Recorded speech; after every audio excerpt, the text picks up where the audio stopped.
सलग 20 दिवस अन्नाविना राहिल्यानं सोनम वांगचुक यांची तब्येत खालावतीये। त्यामुळे संपूर्ण देशभर चिंता व्यक्त केली जाते। उपोषणादरम्यान 59 वर्षांच्या वांगचुक यांचं वजन झपाट्यानं कमी होतंय। अवघ्या 18 दिवसात त्यांचं वजन तब्बल 8 किलो 200 ग्रॅमनं घटलंय।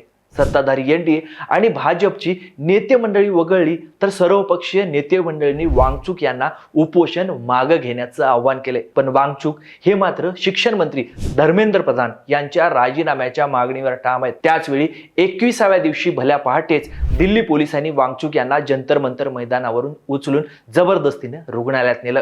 माणसाचा जीव महत्वाचा आहे या दिल्ली हायकोर्टाच्या निर्देशानंतर पोलिसांनी ही कारवाई केली आहे। पण या निमित्तानं माणूस अन्नाविना नक्की किती दिवस जिवंत राहू शकतो हा कळीचा प्रश्न चर्चेला आलाय। एकीकडे आपण तब्येतीसाठी 16 ते 48 तासांचे उपवास करतो ज्याचे शरीराला आपल्या फायदेही होतात। पण जेव्हा याच उपवासाचं रूपांतर 20 दिवसांच्या उपोषणात होतं तेव्हा शरीरात नेमके काय बदल घडतात? उपाशी शरीर जिवंत राहण्यासाठी चक्क स्वतःचेच स्नायू कसं खायला लागतं? आणि सगळ्यात धोक्याचं म्हणजे सलग 20 दिवस उपाशी असलेल्या माणसाला अचानक जेवण दिल्यास खायला दिल्यास त्याचा जागीच मृत्यू कसा होऊ शकतो? आजच्या साधं सोपं मध्ये आपण उपोषणाचं हेच जीव घेणं विज्ञान अतिशय साध्या सोप्या शब्दामध्ये समजून घेणार आहोत। त्यामुळे व्हिडिओ शेवटपर्यंत बघा आणि पुढे जाण्याआधी आपल्या सगळ्यांना विनंती आहे, तुम्ही अजूनपर्यंत टीओडी मराठी चॅनलला यूट्यूबवर सबस्क्राईब केलं नसेल, सोशल मीडियावर फॉलो केलं नसेल तर लगेच सबस्क्राईब आणि फॉलो करा। नमस्कार, मी सदानंद गायळ, तुम्ही बघताय टीओडी मराठी। आपल्या भारतीय संस्कृतीत विशेषतः महिलांमध्ये उपास तापास करण्याला खूप महत्व आहे। आठवड्यातला एखादा वार, एकादशी, संकष्टी किंवा नवरात्रीचे उपवास आपण अगदी श्रद्धेने करतो। पण विज्ञानाच्या दृष्टिकोनातून बघितलं तर थोड्या काळासाठी केलेला उपवास शरीरासाठी खरंच खूप फायदेशीर लाभदायक असतो। त्यामुळेच उपवासाचे फायदे तोटे नेमके काय ते आपण सुरुवातीला समजून घेऊ। जगप्रसिद्ध आरोग्य संकेतस्थळ healthline.com च्या मते तुम्ही 16 ते 48 तास उपवास केला तर शरीरात ॲटोफॅजी नावाची एक अत्यंत महत्त्वाची प्रक्रिया सुरू होते। ॲटोफॅजी म्हणजे काय? तर अगदी सोप्या भाषेमध्ये सांगायचं झालं तर ही आपल्या शरीराची नॅचरल सर्व्हिसिंग किंवा डीप क्लिनिंग आहे। या प्रक्रियेत शरीर स्वतःतल्या खराब झालेल्या जुन्या किंवा आजारी पेशींना नष्ट करतं आणि त्या जागी नवीन निरोगी पेशी तयार करतं। यामुळे पेशींचं वय वाढण्याची प्रक्रिया मंदावते, पेशी दुरुस्त होतात आणि आजारांपासून शरीराचा बचाव करतात। याशिवाय 48 तासाच्या उपवासानं शरीराची इन्सुलिन सेन्सिटिव्हिटी सुधारते आणि रक्तातली साखरेची पातळी नियंत्रणात राहण्यास मदत होते। थोडक्यात सांगायचं तर काय, तर शॉर्ट टर्म उपवास शरीराला अनेक गंभीर आजारांपासून वाचवतो। पण हार्वर्ड मेडिकल स्कूलच्या संशोधनानुसार हाच उपवास 48 तासाच्या पुढे गेला तर मात्र चित्र पूर्णपणे बदलतं। जास्त काळ उपवास केल्यास डिहायड्रेशन, चक्कर येणं, स्नायू कमकुवत होणं, बद्धकोष्ठता आणि चयापचय मंदावणं असे एक ना अनेक त्रास सुरू होतात। वयस्कर व्यक्ती, गर्भवती महिला किंवा विशिष्ट औषधं घेणाऱ्यांसाठी तर असा उपवास अत्यंत घातक ठरू शकतो। म्हणजे तुम्ही विचार करा, सोनम वांगचुक यांच्यासारखी 59 वर्षांची व्यक्ती 20 दिवस अन्नाविना राहते तेव्हा शरीरात दिवसागणिक काय भयंकर बदल घडत असतील। मग 20 दिवस उपाशी राहिल्यावर काय होतं? वांगचुक यांना ज्या दिल्लीतील सफदरजंग इस्पितळामध्ये दाखल करण्यात आलंय तिथं मेडिसिन विभाग प्रमुख राहिलेल्या डॉक्टर BK त्रिपाठी यांच्या मते अन्नाविना जगण्यासाठी शरीराची ऊर्जा मिळवण्याची एक विशिष्ट साखळी असते। शरीराच्या ऱ्हासाचा हा 24 ते 48 तासांचा पहिला टप्पा खूप कठीण असतो। तुम्ही जेवण थांबवता तेव्हा शरीर सुरुवातीला रक्तातील ग्लुकोज ऊर्जा म्हणून वापरतं। हे ग्लुकोज अवघ्या 24 तासात संपतं। त्यानंतर शरीर लिव्हर म्हणजे यकृत आणि स्नायूमध्ये साठवून ठेवलेलं ग्लायकोजन वापरायला सुरुवात करतं। पण हे साठवलेलं ग्लायकोजन सुद्धा फक्त 1 किंवा 2 दिवसच पुरतं। या काळात रक्तातली साखर आणि इन्सुलिनची पातळी वेगानं खाली यायला म्हणजे घसरायला सुरुवात होते। या टप्प्यात उपोषणकर्त्याला प्रचंड थकवा, डोकेदुखी, चिडचिड आणि चक्कर आल्यासारखं वाटतं। आणि दुसरा टप्पा सुरू होतो तो पुढचे 3 ते 10 दिवसाचा। हे सर्व्हायवलचे म्हणजे तग धरून राहण्याचे दिवस असतात। ग्लुकोज आणि ग्लायकोजन दोन्ही संपल्यावर शरीर सर्व्हायवल मोडमध्ये जातं। जगण्यासाठी आता शरीर स्वतःच साठवलेली चरबी जाळायला सुरुवात करतं। यकृत म्हणजे लिव्हर या चरबीचं रूपांतर केटोन्स मध्ये करतं आणि हे केटोन्स मेंदू आणि शरीराच्या इतर महत्त्वाच्या अवयवांना ऊर्जा पुरवतात। या प्रक्रियेला केटोसिस म्हणतात। या टप्प्यात शरीराचं वजन झपाट्यानं कमी होऊ लागतं। पण फक्त चरबी जाळून शरीराची ऊर्जाची जी काही गरज असते ती भागत नाही। आणि इथून पुढे सुरू होतो 10 ते 20 दिवसांचा तिसरा आणि सगळ्यात घातक टप्पा। 10 दिवसानंतर शरीरातली चरबी देखील कमी व्हायला लागते।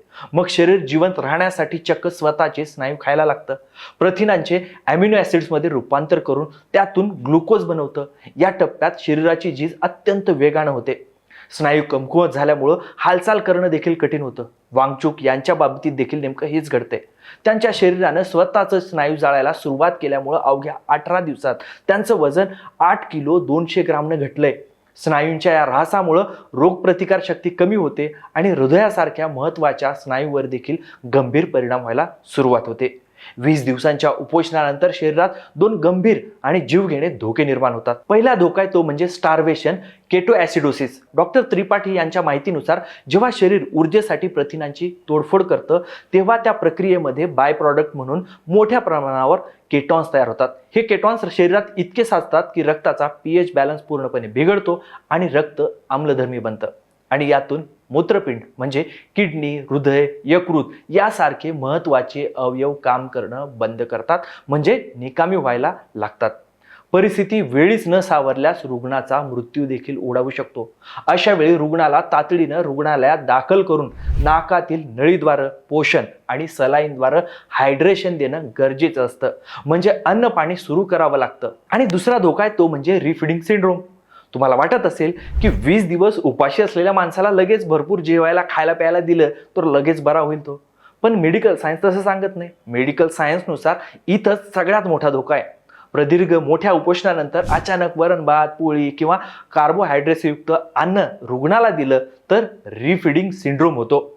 यामुळे शरीरातील इलेक्ट्रोलाइट्स विशेषतः फॉस्फेट, पोटॅशियम आणि मॅग्नेशियम यांची पातळी अचानक बिघडायला सुरुवात होते. अन्नाचं पचन करण्यासाठी शरीर अचानक इन्सुलिन तयार करतं. यामुळे रक्तातले इलेक्ट्रोलाइट्स वेगानं पेशीमध्ये ओढले जातात. याचा थेट फटका हा हृदयाला बसतो. यामुळे हार्ट फेल्युअर होणं, झटके येणं किंवा श्वास घेण्यास त्रास होऊ शकतो आणि रुग्णाचा जागीच मृत्यू देखील होऊ शकतो. यामुळेच उपोषण सोडताना रुग्णाला अचानक अन्न न देता डॉक्टरांच्या देखरेखीखाली, निगराणीखाली अतिशय हळूहळू सुरुवातीला फक्त द्रव स्वरूपात आणि नंतर थोडे कॅलरी असलेलं अन्न दिलं जातं. तुम्ही मनोज जरांगे पाटील यांच्या उपोषणादरम्यान देखील बघितलं असेल की उपोषण संपल्यावर ते थेट ॲम्ब्युलन्सनं रुग्णालयात भरती व्हायचे.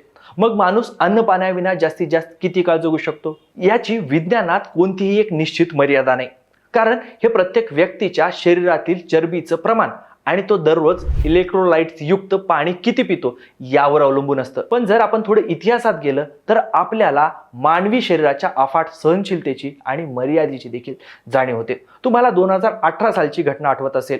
गंगा नदीच्या संवर्धनासाठी गंगापुत्र म्हणून ज्यांना म्हटलं जातं ते स्वामी स्वरूपानंद सानंद म्हणजेच IIT कानपूरचे माजी प्राध्यापक डॉक्टर GD अग्रवाल यांनी आमरण उपोषण सुरू केलं होतं. गंगेवरील अवैध वाळू उपसा आणि धरणांना विरोध करण्यासाठी त्यांनी आपला जीव पणाला लावला होता. त्यांनी पंतप्रधान नरेंद्र मोदी यांना 3 वेळा पत्र लिहून गंगेच्या संरक्षणासाठी स्वतंत्र कायदा करण्याची मागणी केली होती, पण सरकारनं त्यांची साधी दखल देखील घेतली नाही. त्यांना एका पत्राचं उत्तर देखील मिळालं नाही. डॉक्टर अग्रवाल यांनी तब्बल 111 दिवस उपोषण केलं, पण 86 वर्ष वय असलेल्या या गंगापुत्रानं उपोषणाच्या 111व्या दिवशी अखेरचा श्वास घेतला.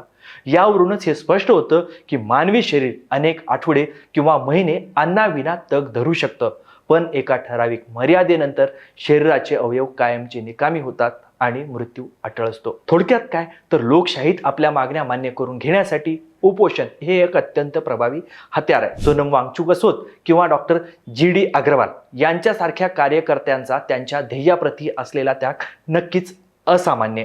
पण वैद्यकीय दृष्टिकोनातून विचार केला तर दीर्घकालीन उपोषण हे शरीरावर कधीही न भरून येणारे अत्यंत घातक घाव घालतं. उपास तापास किंवा शॉर्ट टर्म इंटरमिडिएट फास्टिंग हे आरोग्यासाठी उत्तम आहे. गाडीची सर्व्हिसिंग करतो तसंच शरीराच्या सर्व्हिसिंगसाठी देखील हे फायदेशीर आहे, पण ते फक्त 48 तासांच्या आतच. शरीराच्या मर्यादा ओळखा आणि कोणत्याही प्रकारचे दीर्घकालीन उपवास करण्यापूर्वी डॉक्टरांचा सल्ला नक्की घ्या. तुम्हाला हा माहितीपूर्ण विश्लेषण असलेला व्हिडिओ कसा वाटला हे कमेंट बॉक्समध्ये नक्की सांगा. तुम्ही उपवास करता का किंवा तुमच्या घरातही कोणी उपवास करत असेल तर हा व्हिडिओ त्यांच्यासोबत शेअर करा.